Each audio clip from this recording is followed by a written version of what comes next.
ओम श्री कृष्ण परब्रह्मणे नमः।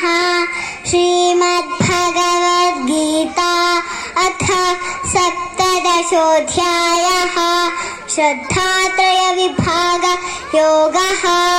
अर्जुन उवाच एषास्तविधिमुत्सृज्य यजन्ते श्रद्धयान्विताः तेषां निष्ठा तु का कृष्ण सत्त्वमहो रजस्तमः।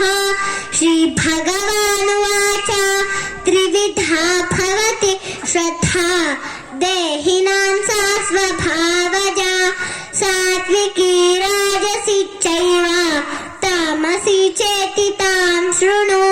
सत्त्वानुरूप सर्वस्य श्रद्धा भवति भारत। श्रद्धामयोऽयं पुरुषः यो यच्छ्रद्धः स एव सः। यजन्ते सात्विका देवान् यक्षरक्षांसि राजसाः प्रेतान् भूतगणान् शान्ते यजन्ते तामसा जनाः। अशास्त्रविहितं घोरं तप्यन्ते एतद्भोजनात्